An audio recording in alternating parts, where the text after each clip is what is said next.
Kok nekat.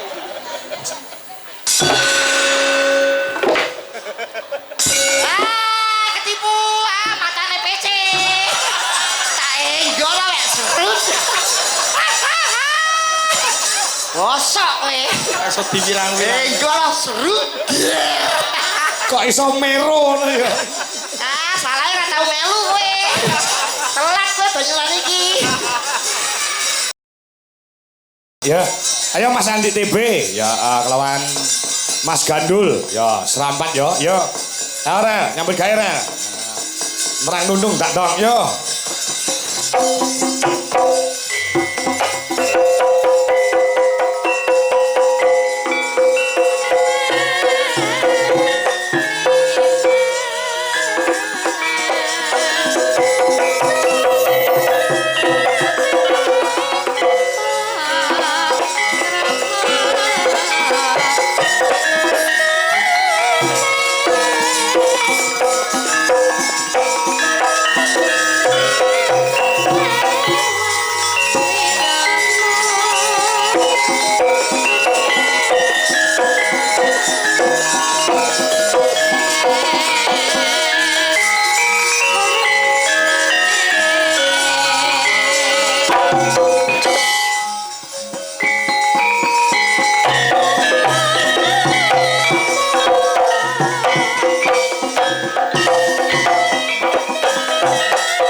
Suwe ra ketemu, suwe ra petuk ya mosok gawe-gaweke Andik TB. Rumangsane kaya tukono dolanan. Padha nyambut gawene. Iki. Apa lali po bejene kanca ya ana yaene kok senane gawe gegeran nyun pamunten macange bulinggo Mas Kanggo. Nggih, Mas Gandul. Kowe ngendang iki lagi pisan lho ya. Grup anyar. Cadangane Denko lho ning kene kowe iku. Lah iya. Kok oleh nyepelekne karo dagelan kowe. Mbok aja ngono lho Mas. Barep piye TB iki pasanganku. Ya dulurku. Ngenyek TB padha karo ngenyek aku. Sampeyan nderekke Pak Kangko lho. Kok malah arep mirang-mirangke grup sampeyan. Ngerti ora kowe? Enek paribasan klemben-klemben roti-roti lho Mas. Biyen-biyen saiki-saiki. Lho rungokno kuwi. Lho aja ngecek kowe. Tinggine munggah amben. Gematine ora kaya biyen. Tenonge dilumahne. Ngomongnya digenahne. Jagung bakarane. Tanggung perkarane. Lho ngece malah gremeng karo kancane. Sriuning Mustika Tuban. Nek ora penting ora saweanan. Sarep tambah oso. Dadi wong urip aja gawe gelo. Warok Braja Musti. Alah sogok ala keri. Kok senengane kok ngono kuwi lho. Waro bojo mesti kaya Pringgondani. Lah ngerti ku ya kuwi kok iso. Nyun pamunten lho nggih. Macange. Nggih, pripun Mas Gandul? Lho kahanan meriah kaya ngene. Luar biasa, Mas. Ngendi sing luar biasa?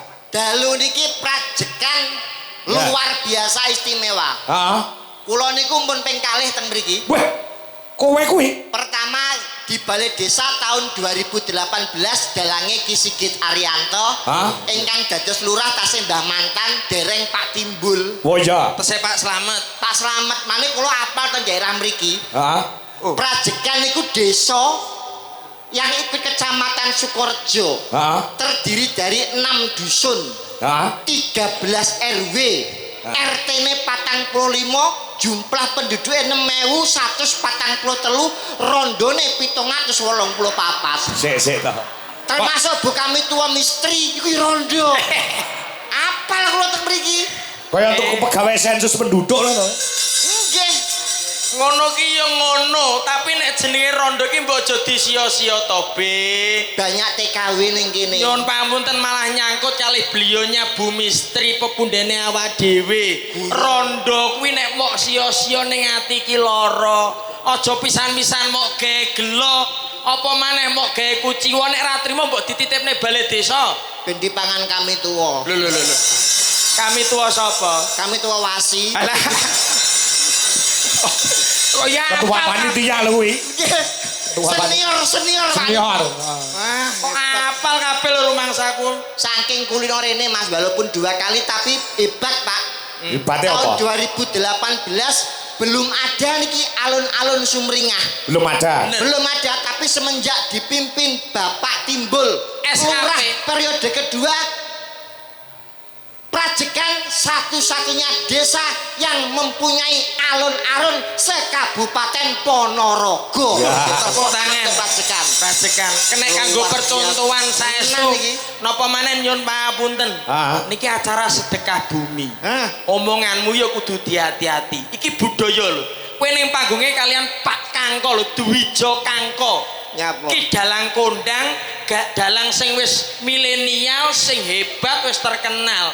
Kowe kudu omong sak omong ki sing apik.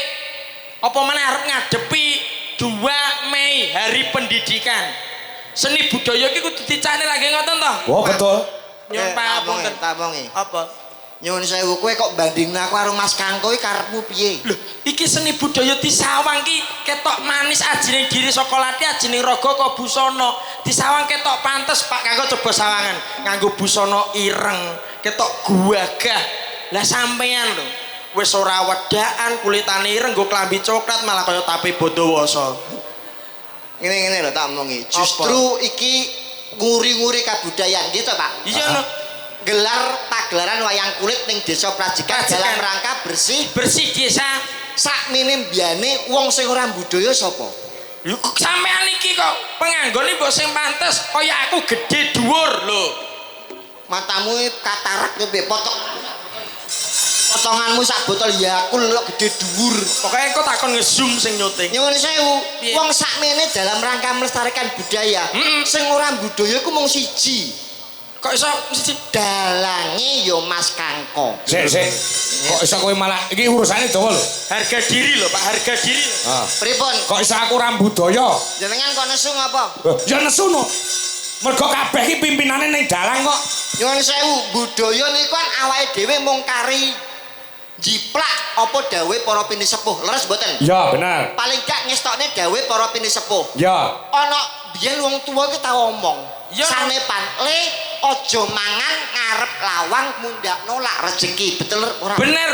Le nek mangan piringe aja disangga mundak dadi sangga-sanggonane wong akeh, wong tuwa. wong tuwa. Le nek lungguh aja ning dhuwure bantal. Iya. Mundak udunen. Bener. Sakmene kae sing lungguhe ning dhuwur bantal sapa?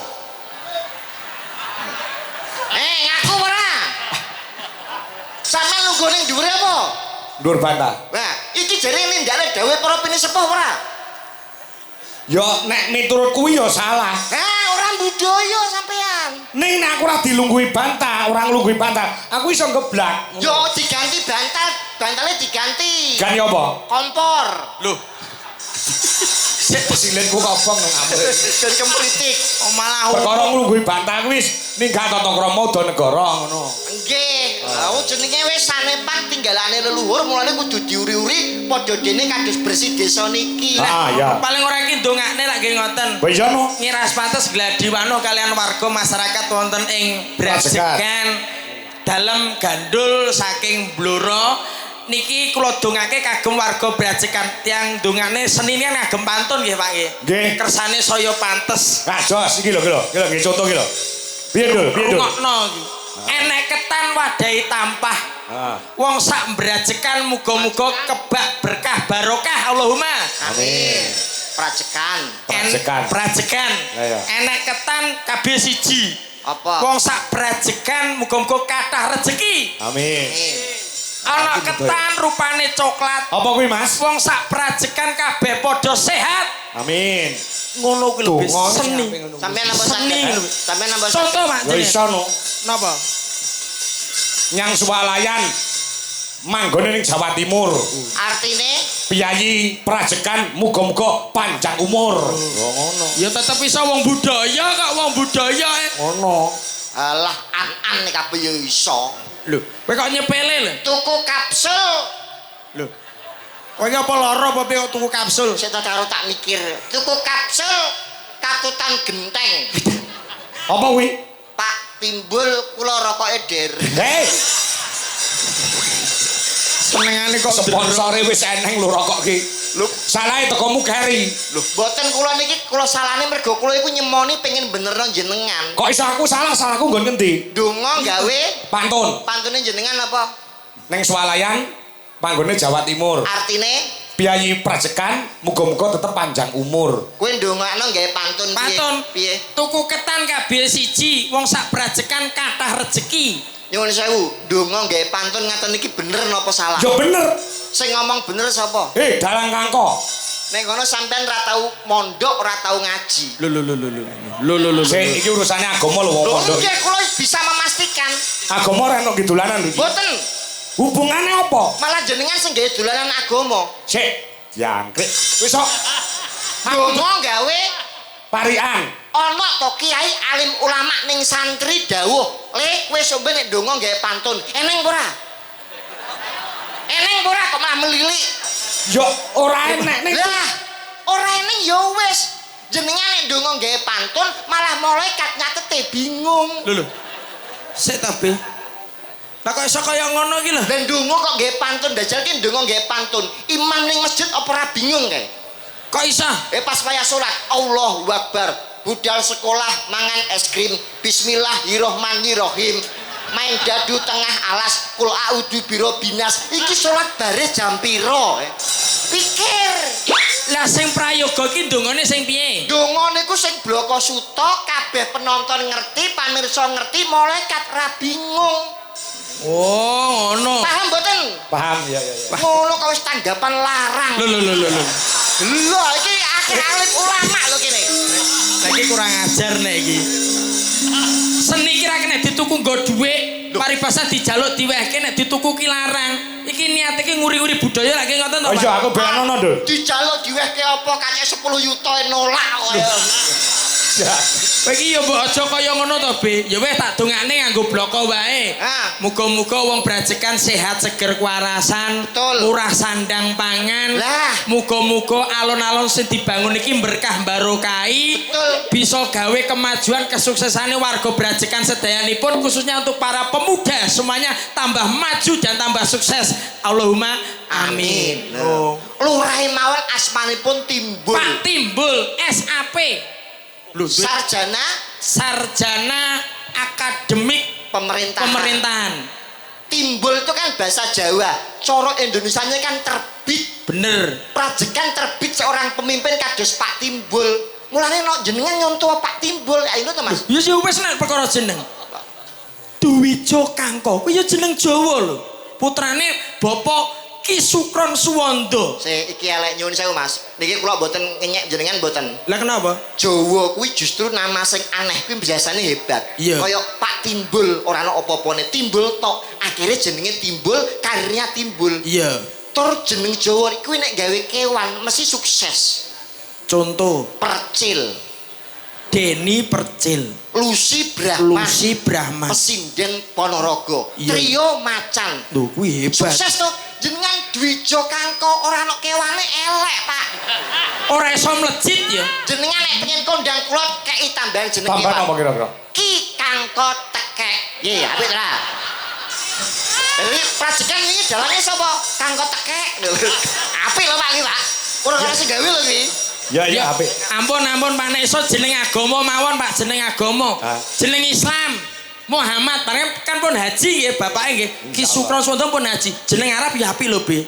Oh, nek Arab iki kalah karo jenenge anakku. Lho, anakmu ya mau jeneng Arab. Anak kula lahir pas bulan Ramadan wingi, Pak. Wah. Metu lanang tak jeneng Islam. Lho. Sapa, Be? Muhammad Takjil Saur Imsakiyah. Muhammad Takjil Saur Imsakiyah. celukane. Mokel. Ora nyambung. Urung ana sing duwe Pak iki. Mokel. Omongan kok ora enek isine blas. Paling ora iki harus ada isi, visi dan misinya lagi ngoten. Heeh. Awake dhewe karek nyuntuh pangarsa tamane. Beliaunya nggih menika Pak Timbul. Betul. Apa maneh barengi sesuk niku hari pendidikan. Betul. Kados beliaunya Pak Timbul, kenapa kok dititik neh?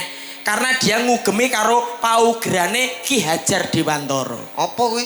Kayak nek tembunge Ki Hajar Dewantara ana telu to. Apa? Ing ngarsa Suntulodo, ing madya mangun karsa tuturi handayani. Sing Nek- tak sapa kuwi? Ki Hajar Dewantara. Kowe tau sekolah ora to? Iki sesuk iki hari pendidikan paling ora nek kowe ora ngerti iso nyinaoni anakmu, Be.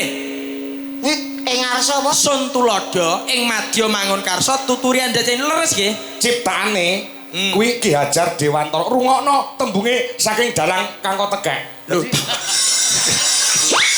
Saya nesu. nesu. Ya? Boten kula iki serius, Pak. Ki Hajar Dewantara niku sinten? Bapak Pendidikan Bapak Indonesia pendidikan.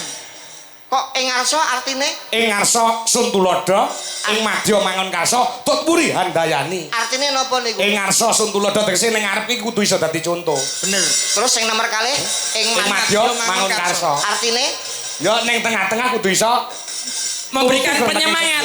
penyemangat. terus yang terakhir Tuturi handayani di belakang harus memberikan dorongan dan Dorongan. dukungan. Kayak beliaunya penjenengannya Pak Timbul selalu mendukung geraknya visinya pemuda. dadi kuwi kuncine kanggo pemimpin. Pemimpin. Nyuwun sewu niki kula bantah. Loh, iki aja ngono lho, Be. Sing nyiptakno Ki Hajar Dewantara Bapak, Pendidikan Indonesia. kata-kata ini berlaku nek jaman biyen. Ning sakniki jenengan eling niki 2026. Terus hubungan Kata-kata niku pun boten berlaku. Ing ngarsa Suntulodo ing madya mangun karsa tuturi Tuturi handayani. 2026 pun boten kanggo. nek kowe muni ora kanggo sing piye? Sing kanggo sakniki ing ngarsa numpuk bondo ing madya mangan kanca tuturi golek rai. Nggih napa boten, Pak? Iki paham masyarakat niki. Sik kowe iso gelar kudu iso gulung lho. Nggih. Iso Ing ngarsa? buka. Iso buka kudu iso nutup. Betul. Ing ngarsa numpuk bondo jenengan percaya mboten? Ya ora lah. Ora percaya. Ora percaya. Pagelaran niki jenenge napa? Pagelaran wayang kulit. Wayang kulit sing dadi pimpinane sapa? Dalang. Membawai anak buah napa mawon? Ya yoga sinden tukang son. Komplit. Komplit iki. Ah. Sing dadi pimpinane Anom Dwi Kangko. dalang. Dalang. Sing bayarane akeh dhewe sapa? Ya dalang. Numpuk bondo apa ora ngaten niku jenenge? BBB. Endo. Ampun Pak, tak belani Pak. Dalang anane bayarane akeh. Melek suwengi lho, Be. Lah rumasamu yogoe turu apa piye? Iki yo melek. Dalang ki rekoso, Deng. Rekosane apa sampean teko kene yo gak usung-usung debok. Sampean teko kene numpak mobil plek ning transit diparingi maem dalan unjukan munggah panggung terus dok 80 yuta. Ya apa ora? Dul akeh wanganan dul. Tangane iki nyabutno polah, tangane iki polah, Be. Lah masamu tukang kendangi dekem lu piye? Tukang kendangi yo polah, bayarane akeh sapa? Akeh Pak Kangko. Numpuk bondo. Sikile kan yo polah, sikile ora mung tangan. Lah tukang jaipong apa remasamu sikile ra polah? Nyuwara suwengi. Lah apa sing den sakmene iki bisu kabeh? Iya toh Pak, kaya malah jadi bantah ya toh Pak. Ayo, Aku bener bengi apa iki ora? ora nek bener blas iki. Kowe aja ngono lho. Nyapa? Iki dina sampean wah iki repot iki. Nyapa? Pak Kangko iki wis mbelani aku. Iki dina grupe kudu aku. Nyapa? Lah kok iso malah kaya ngono sampean? Lah nyapa? Bayaranmu ki melok Pak Kangko lho. Lho, engko nek nganti gelo atine Pak Kangko wis ora dibayari piye kowe? Sorry sing bayari aku ra Mas Kangko, Pak Lurah Timbul. Mas Kangko itu perantara duit saka Pak Lurah diparingke Mas Kangko terus diparingke aku. Ibaratnya Mas Kangko ki makelar mobil. Ora duwe hak sing bayari Pak Timbul karo panitia. Dalang ngaku-ngaku dhewe rene ya golek duit to. Dalang kok semuk blantik iki lho. Kok sik nek ngono nyuwun pangapunten Pak Ijin. Ya. Dadi ning ngarep kuwi numpuk bondo. Lepas saka pagelaran wayang kulit. Mergo kowe karo aku sebagai bintang tamu tan bedane kalian Mbak Kairo. Kowe karo aku pemimpinnya sapa? Aku. Ah, berarti senumpuk bondo kowe. Lho, ora iso. Mentolo kowe. Ora iso. Kok ora iso nyatane bayarane akeh kowe terus kok. Mergo kowe ora pasangan tetap. Lho. Kowe sik magang. Pasanganku sing asli gak budal dino iki. Ojo salah paham. Nek tok kene kalah Pak aku. Ya. Wong tadi Jaya Banjel ki ra entuk protes. Iya. Kowe percaya nggih? Ya wis aku nek iki bab iki Kak. Ning sing ning Madya. Ing Madya mangan kanca niki bahaya, Pak. Bayane. Hati-hati nih ana wong ketoke apik karo sampean. Sampean kudu mencermati aja gampang percaya. Kok iso? Mergo unsurnya ana dua, pengen nipu sampean, kedua pengen rusak rumah tanggane sampean. Ketoke apik karo sampean, sapa ngerti seneng karo bojone sampean. Kuwi mulane ana tembung tetembangan bojomu tak silihe niku bayane. Wes nyepele. Hati lho. Omonganmu iki kena digugu ora lho? Dupeh Budwi mboten nderek terus mau elek-elek. Lho Budwi. Lho, Budwi iki sarjana S1 lho. Masih digodho model piye ora ngarah goyah imane. Sarjana apa? Sarjana seni. Alah, mbek bojoku ya kecil lho. Piye? Bojo kula niku elek-elek titele SPD MMD, Pak. Sarjana pendidikan. Sing ngomong sapa? Lah apa SPD? SPD MMD niku sekolah pedodel mergo meteng dhisik. Wah. Jadi aku pacaran 2 wulan iki bojoku meteng 3 wulan. Weh, hebat ora weh. Omonganmu malah kaya welut to, Be. Lah sing terakhir kok iso mau bantah? Lah iki tut uri golek rai. Ini sering muncul saat pilihan lurah, pilihan bupati, pilihan gubernur, presiden. Iya. Adol swara umpamane jenengan calon. Pak iki lho Pak, wongku Pak. Wong 100 wis sampean cekelen weh, kayak nyeketan mesti milih sampean. Iya. Engko nek calon neh, nawakno neh. Pak niki lho Pak, wong kula jenengan cekel kayak 50 mesti nyekel sampean. Mulane akeh pemimpin sing gak dadi calon-calon sing gak dadi. Mergo nek nggone tetembangan ana pantune. Pantune piye? Ana tekek mlumpat pager. Karepe Duit entek dipangan kader niku sing bahaya. Kita elingno iki Mbak Lurah pemeh insyaallah menjadi lurah lagi diprajikan untuk periode yang ketiga, Pak. Ya. Amin. Hati-hati, Mbah. Tekek melompat pager iki lho. Berarti sing mlumpat Pak Kangko. Bajane Pak Kangko tekek kok iso. Niku Pak Mangsa kowe. Kudune melu bungah, melu seneng no. Betul. Kahanan meriah kaya ngene. Matur sembah nuwun kagem sedaya warga ana ing brajekan sedayanipun. Semoga tahun yang akan datang lebih maju dan lebih indah, semua ditata lebih rapi. Betul. Lah aku ning kamar mandi kecelik. Nyapa? Arep nguyuh kebelet dadak mlebu sing sisih tengen. Ngapa? Lah ora enek banyune. Banyune angge sing sak sisih tok e. Sing sisih. Lah yo kleru aku. Sisih nek pipis enten bolongane, Pak. Ya. Kudu ngepasne nek ora ngepas belebir teng budi-budi. Berkereng dadi. Urung dadi dadakan lho, Be. Nggih. Dadakan iki bot-bote yo diserempeng supaya iso lah dienggo fasilitas untuk teman-teman semuanya. Betul, Matur betul, sembah. Pak. Insyaallah kok tahun ngarep awake dhewe upama rene meneh iki mesti dadi luwih apik wisan. Amin. Berkah barokah sedayanipun. Niki kalih melampah, Pak. Nggih. Kali tetembangan mergo iki pamundhut pirang-pirang Mas TB. Nggih. Iki saka Demang Tunggur nyuwun caping gunung. Wah, tapi Nyuwun disikke. sinten niki kang dipun pasrahi? Ya. Ana anu. Nggih, nggih Mbak. Sapa? Congbe apa? Loro ya. Ngerti sindene kok di Budwi mboten nderek. Ngepaske Be. Sindene ben 7. Ah. Supayane wong brajekan oleh pitulungane Gusti. Lho 1 2 3 4 5 6 7. Lambemu nek ngelem eket mau kowe Mbak Iku. Yo mergo iki ngirit anggaran lho. Ora. Dua ya. Dua. Karo Mayang ya. Karo Mayang mau karo Wanda. Gen beda karaktere karo Wanda. Ya. Wanda mana yang Wanda? Wanda nomor 2 dari sini. Oke, Dek Wanda. Beda karaktere. Yo disupati musik Mas. Gen jumeneng. Peselekan nggih. Mbak Retno Cungbe dan Mbak Wanda Mandalika. Sapa sing? Wanda Amara. Kok kaya sirkuit ta? Yuk, support musik oke, berpacu dalam musiknya Indonesia. Ayo sini, Dek Wanda.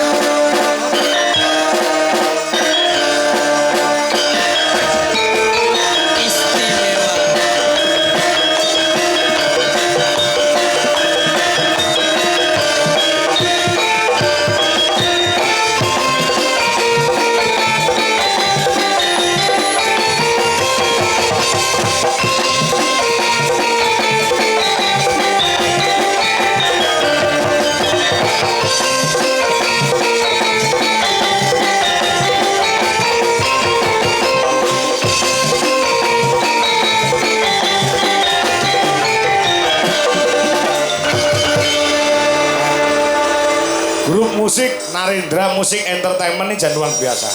Niki pilihannya jenengan tesih lekan ya Pak nggih. Tasih elegan sing menika. Guys, menika sampun. Kowe iki nyaput to iki kok tangan serawean. Kae lo jatahmu, Be. Sebelah kono ono kok iso nggone kancane diciyaki ro Mas. Noh. Ngerusoi. Masa aku entuk sinden SH. Saya sarjana hukum. Sonorek. Kok nyepele senane. Terus sing ayu-ayu akeh mosok. Ya ampun, ya ampun. Halo Dek Wanda. Lama tak jumpa. Aku ngerti nek ajeng petuk sampean aku wis belajar sulap.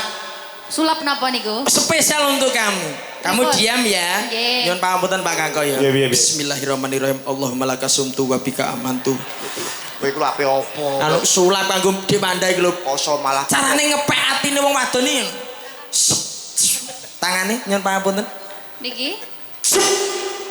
Aku iso nyulap gawe minyak wangi. Tangane sampean mambu stroberi. Coba rek ra percaya. Kandhani kae. Mambu burung.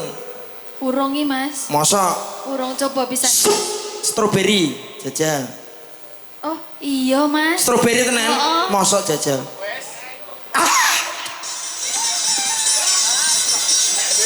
aku ya iso sulap. Iso sulapan. Aku iso sulap. Makasih Dek Wanda. Ngilangno sirahmu. Lho. Setobe. Wong wedok ayu karo mau ilangno dasar. Mutilasi. Malah medeni. Kita enggak usah sulap sayang ya. Iya, sulap. Ngerayu no ngerayu carane piye ayo. Ya Allah, sulap. Aku nganggo sulap. Korek nih. Kowe aja tintin ngono. Kowe tenanan apa ora, Be? Pak, korek, Pak. Sendinane kobong sak kelire lho, Be. Ceklen. Sulap ngono iki lho. Deleng nduk iki. Iya. Apa minyak wangi? Sulap ini iki Iki adegan lho. berbahaya. Sulap ora genah blas e. Deleng iki. Arep Dadi apa iki?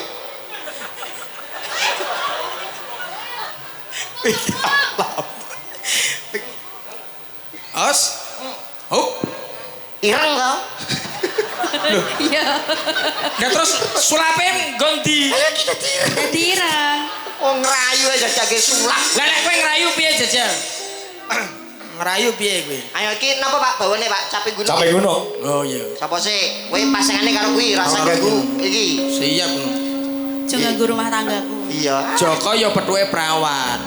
Aku ya padha karo iki. Lah permasamu aku ora perawan. Lho. Masa nggih? Cirine perawan iki piye to, Nduk? Cirine perawan ki nek dituthuk ki cuthukan saja. Oh, Kok sik. Sik to, sing nyuwara iki ya coba duduk. Ini tak duduk. Ini ya muni ting iki. Ayo, nek ora percaya, ki suarane piye? Sing di tanggane to. Walah do turu kabeh to. Takon nutuk kono lho batin wis aku karo iki tak telateni ngene. Heeh. Ya Wis wis. sampe mati dhewe wis to. Kok ngono to? Ora mesti Sukertone sing mati. Kowe kono bawa sih kono. Dicengkleng iki. Oke. Blek.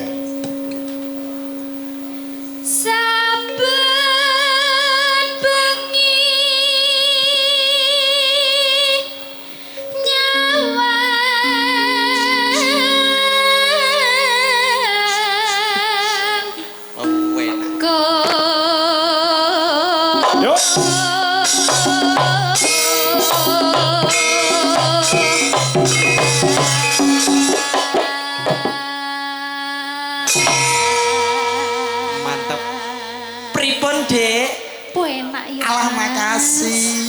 Persiapan awak sehat to.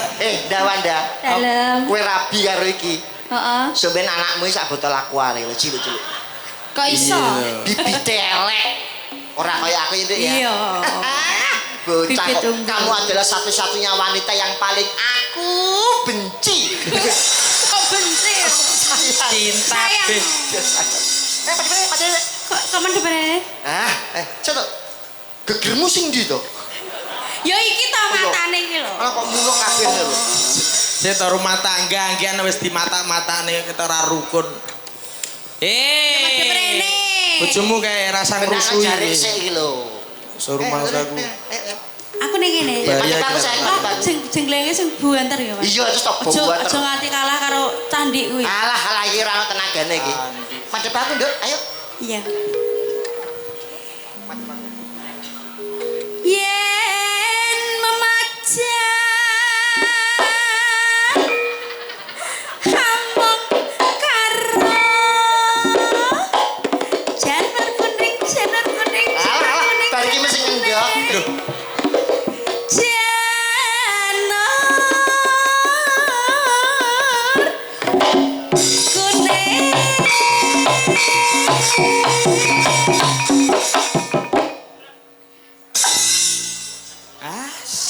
Piye mosok karo cah cilik kuwi kalah to kowe? Mosok kena dipan lho. Kok ora kaya kancane ta, Mas? Iki lontong diketok-ketok mau ngomong tok. Buktine lho rene. Kene iso penak kok. Coba nek. Ayo dah. Kembang. Ayo dah. Kembang wae weton.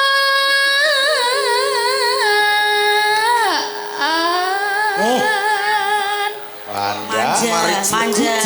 Wis enek kemajuan Wanda iso. Wis iso. Dan Wanda. Guna.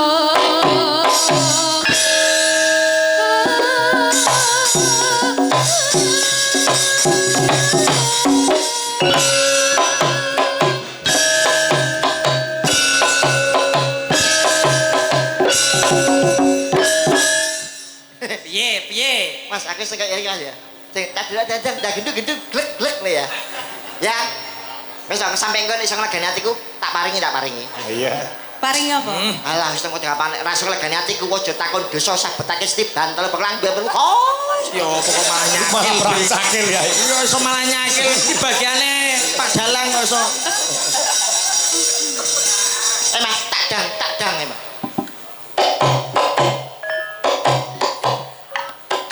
Ora nyuwara to, Be?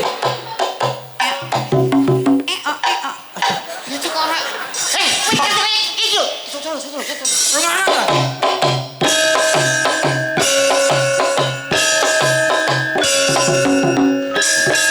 Enak to, Be? Ya ampun. Itu mosok ora iso kabeh to. Kok malah kayak langsung jumeng gitu. Be. Mosok rumah iso iki. Mosok gak iso kabeh.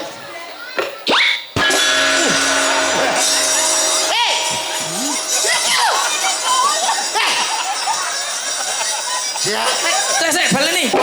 Kene. Ora iso. Mbak Kairo jajal Mbak Kairo. kira. Gak muni sing sisae. Ingat ono. Iki lho.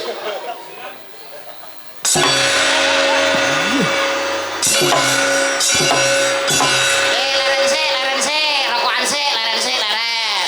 Terkinah ya. Kotot iki mosok dibumi. Iki wis kolot. Aku wae. Kok nekat.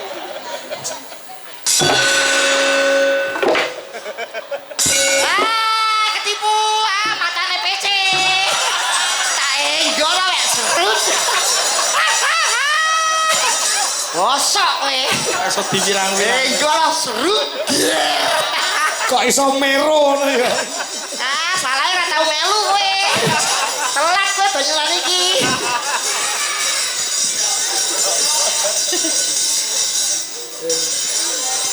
Mbok enggokke to mau.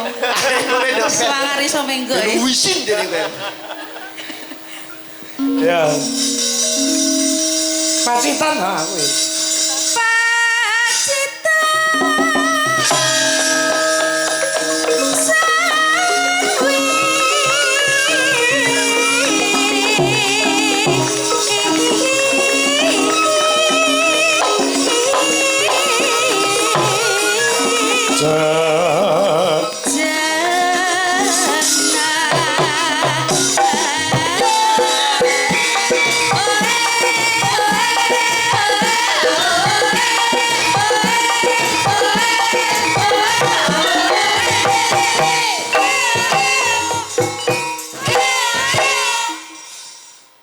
Deng deng deng ah iya deng deng deng. Ah sehat nih. Deng deng deng deng. Resik kamu nih. Mosok ih kakean be. Lanang, matane. Wong lanang bareng kuwi. Masa jeruk minum jeruk. Lanang bareng ngomuni lho. Mbak Ta. Ora apa pakai. Kalau nyilih lah balekke. Oh iya Pak, terus titip. Ya, ngono. Panas. Oh.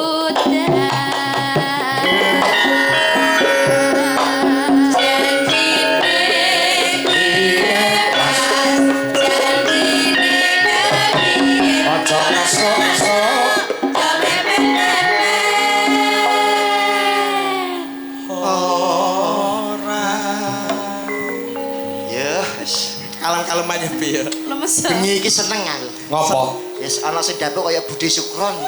Sopo? Wi. Kaya Bu Bayu Aji. Ah Bu Bayu Haji karo Bu Sigit.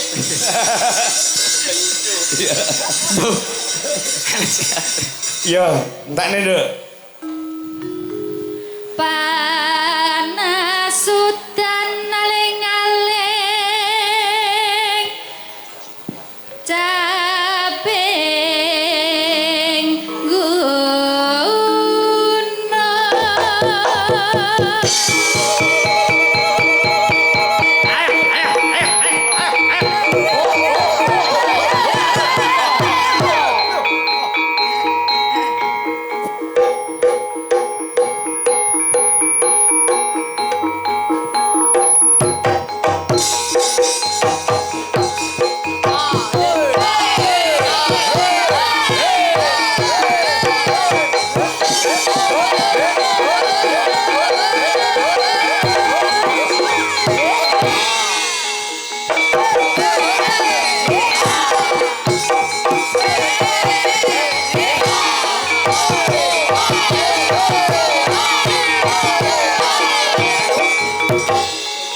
Mosok sedilu men to. Wah, mah. Ngono kacek 50 nesu.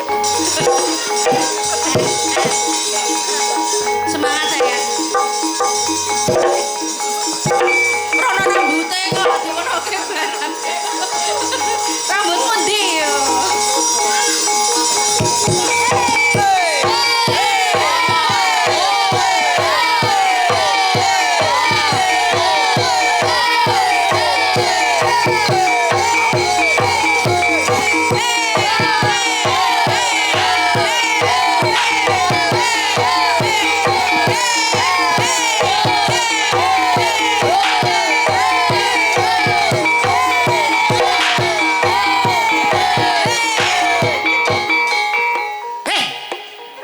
Kok iso mlaku terus lho.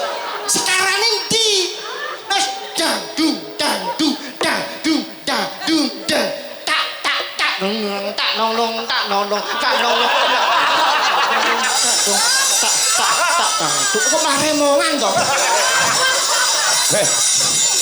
Kowe nang kene reyokan mah nguyai segara e. Lah iki ya. Kene gone reyok kok. Iki Ponorogo nggon. Belajar ngisi-ngisini. Ket mau kok mlaku lho. Ben sehat be, ben sehat mlaku-mlaku kok iso. Yo, dinake tembange. Nadyan wadah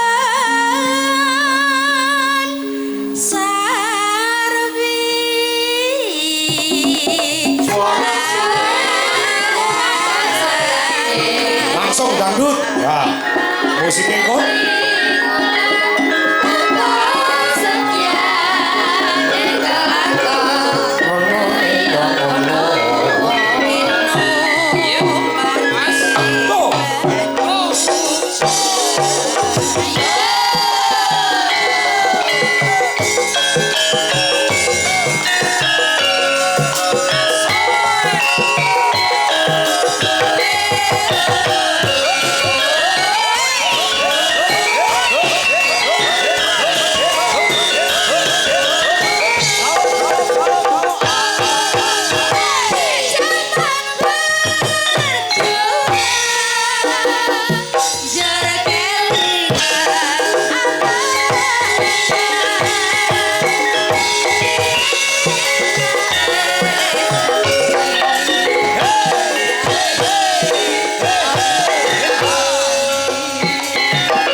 Iki engko gong dibacutke tembang gubuk asmara pamundhut saka perangkating desa Parajekan. Yuk, masuk nduk ndak. Syukur bisa yang gunung desa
Mas Warno kami aja ya.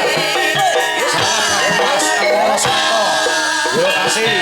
Mas Warno.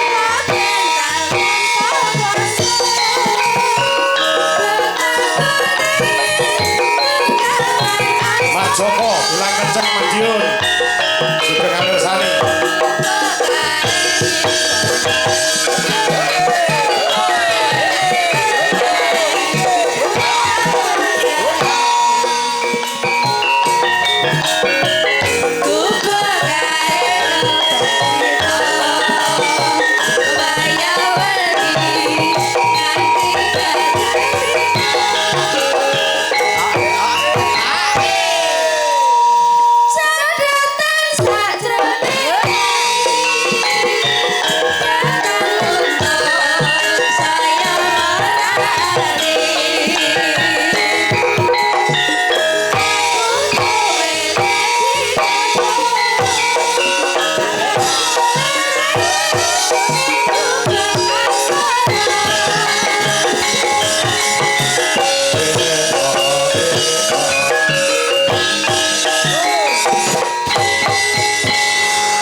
Terus banduan.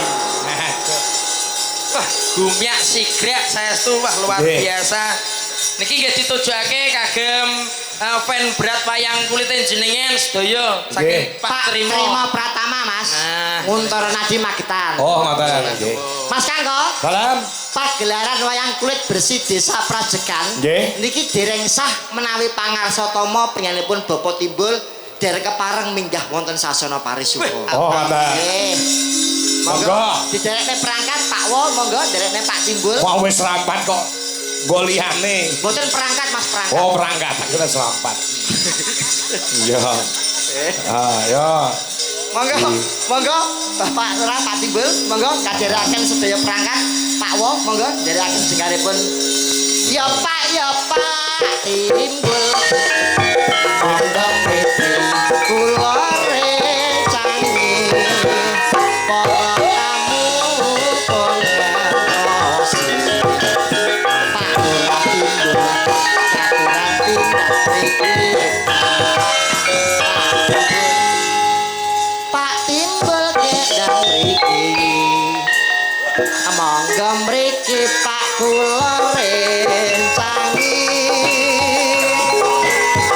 Monggo sami nyanyi kagem pangipure ati Pak Lurah Timbul.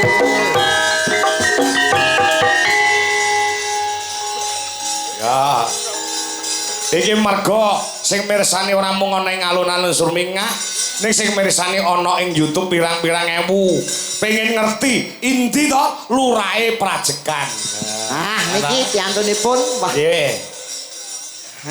Jeneng ya Bi ya. Menawi ngendika niku runtut tur basane niku sae Mas. Heeh. Kalau mau ningali pas sambutan wah jan cocok dadi MC manten iki Pak Lurah iki.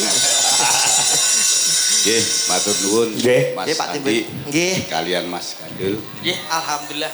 sugeng rawuh di bumi Sumringah Amin. Prajekan. Nggih, Luar Pak. biasa, Pak. Niki kersane pripun? Alah napa to Pak, mbok jagongan mriki kan ngopi kali kula teng mriki. Sik ta. Nggih napa paling gak wau kan jere nembang Pak, wau jere nembang. Ah, ya. Baru memberikan sambutan. Baru memberikan sambutan.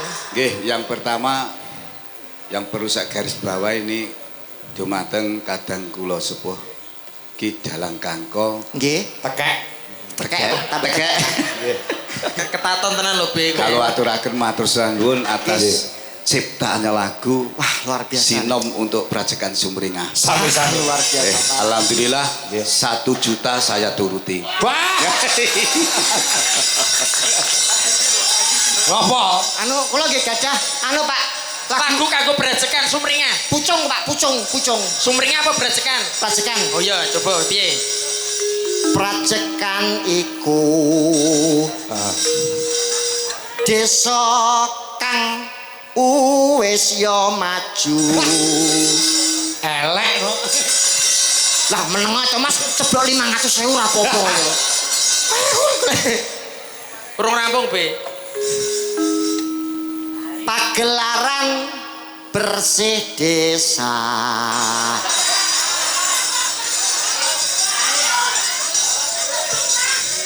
Pagelaran wayang kulit. Insya Allah Prajekan saya ngrembaka. Pak, 75 ora apa-apa, Pak? Wis 100 lah iki ya. Nggih. Mergo pales dikenepi selawe, Bi, gak apa-apa. Ah, Pak Timbul. Monggo Pak ngicipi. Alhamdulillah Mas Andi. Nggih, Pak. Kalau sonten kula dereng ngaturaken matur sembah nuwun Nggih. kepada segenap warga saya Desa Prajekan Nggih. yang mana semua ini bisa terlaksana boten sanes saking iguh partikel ugi kerjasama pemerintah Desa Prajekan juga segenap warga kula Desa Prajekan. Amin, Luar biasa, luar Mas biasa. Adi. Tepuk tangan untuk warga Desa Prajekan.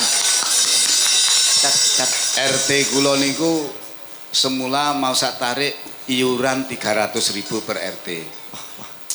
Ning malah ngantang 500. Wah, hebat. Ini wujud bahwa warga Desa Prajekan itu luar biasa kekompakannya, makanya ada unen-unen Prajekan Sumringah. Sumringah itu jumbuh napa sing diaturi Pak Dalang di depan kalau wau bahwa syukur mring resaning Allah. Leres Pak. Wah. Ya. La in sakartum la azdanakum wala in kafartum in adzabila sadid Pak niku Pak. Karepe apa, Be? Siapa yang berbagi Nggih Pak. akan ditambah nikmatnya oleh Allah. Betul Pak. Sedekahul adzim Pak. Dan siapa yang mingresulo ae kira-kira mandah tambah rekoso. Leres iki betul. Pak, leres betul. Lantuk ada ping sawo Gusti. Bener, Pak. Niki lho Pak, teko tok mboten mbawa debok Pak niki Pak. Karek dok 80 ya Pak yo. Potong Pak. Potong piye malah tambahi 1000. Malah tambah 1000 kok itu. Rumangsa kowe. Nggih. Nggih. Kula mangke badhe nyuwun gending sepisan lesung jumenglung. Wah, cocok iki, cocok niki. Terus ingkang kalih ilir-ilir. Wah, jeneng Senang Kali Jogo iki. Wis. Nggih, kula nyuwun kalih niku mawon ya to. Lah terus utang kula niki mengke terus pundi Pak Dalang? Lah monggo punten Dek. Lewat kula nggih saged Pak, luwih cetha mangke. Mboten kula aturi piyambak. Alah, wis rantuk bati aku. Nggih, terus saya Pak ya. Nggih. Janji adalah utang. Nggih, Siap. Pak, betul Pak. Untuk itu timbang utang lu tak wayahi timbang. Ah, nggih niku wis. Lo namung guyon lho, Pak. Karya itu harus dihargai Mas, karya itu. Oh, nggih. Sebuah karya itu mahal harganya. Nggih. Mbah nuwun. Wis kata rezekine Pak, sehat-sehat. Siap, Pak, matur nuwun. Barokah. Nggih, Nggih. Pak. Kula pocong 100 lho, Pak. Udah lalu. Maju no. Nggih, Pak. Wah, jane tak gawe apik mau jane. Pun kula nrimo mawon lah jenengan apa Pak. Wis meneng yo oleh kok iso. Wah. Pak Timbul iku sak sok pokoke wis beres iki. Nggih. Alhamdulillah. Nuwun, Pak. Timbul. Matur sembah nuwun Pak Timbul. Ngatur nuwun Pak Dalang. Nggih. Dadi kula nyuwun lagu Nggih. lusung semulung sama Alih ilir-ilir. lir-ilir. Siap. Matur suwun karena jane kula biasa nyanyi. Nggih. Tapi karena ini yo meh padha Pak Dalang flu. Lu. Pun 4 hari ini Boten istirahat, boten sare lagi. sehari istirahat. Nggih. Tapi nek kapan kon nyanyi kula malih Gerok. flu. Nggih, boten usah nyanyi Pak, nyawer mawon pun sehat Pak niki Pak. Siap. Matur sembah nuwun. Nggih. Nggih, Pak, matur sembah nuwun. Ya. Langsung jumenglung seru indah langsung jumenglung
Iki mau lesung jumenglung lagune lawas. Nggih. Ning karo kanca-kanca diaransemen diperindah. Wah, luar biasa Dwijo Laras iki komposer sedaya niki. Nggih. Ya. Engko ilir-ilire wanci goro-goro sing pas. Namung pesen, Mas. Apa? Anu tulung kanca-kanca Dwijo Laras. Bengi iki nek gawe iringan biasa wae ya. Ngopo? Ana mata-mata Sopo? sing arep niru garapane Dwijo Laras. Iki lho. Pak Putih lho. Sesuk mesti arep dikekno dalang ngalek mesti. Oh, Narya to. Yo, Nduk Lintang Nggih. karo anak wedok Rahesta Deka Chandra Dewi. Tata. Lagune Gerajakan Banyuwangi. Wah, cocok niki. Nggih, pamundhut saka Perangkating Desa Parajekan. Kalian kalau mau aku wis matur kalawan panjenengan Pak Lurah. Pripun, Mas? Nek iki kok aku izin nguyuh sikik mergo wingi aku bar operasi batu ginjal. Nggih, Mas. Nggih. Kesehatannya dijaga, Mas. Siap. Jenengane dibutuhne wong akeh lho. Iki kok kepruke nggon sabete tak pasrahke anakku lanang sing barep Mas Jendra Yudhistira Putra wis sabetane wis ngungkuli bapakne. Alhamdulillah. Neng omah sekulino nyabetno BPKB sertifikat dadi apik sabetane kuwi. Kuwi aku kowe kok suruh masak. Ayo Jelintang.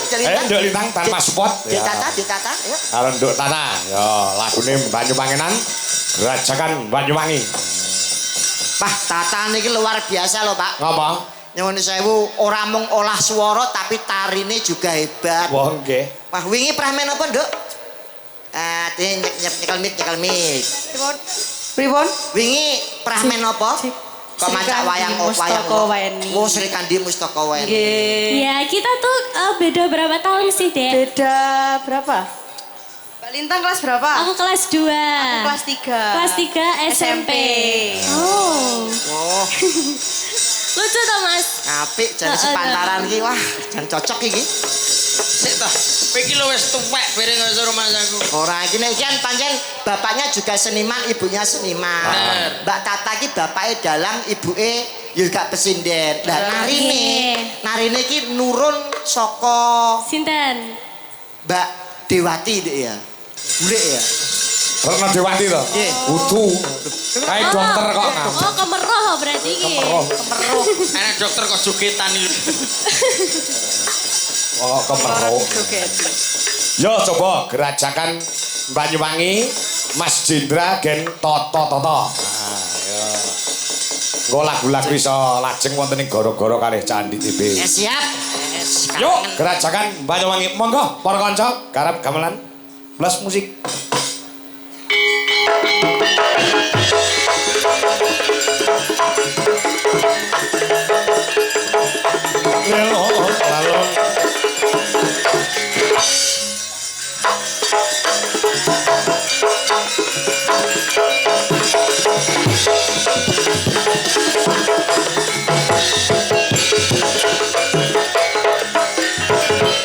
Gerajakan Banyuwangi Raino bengi sing ayu sepi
Sir-sirana ambikan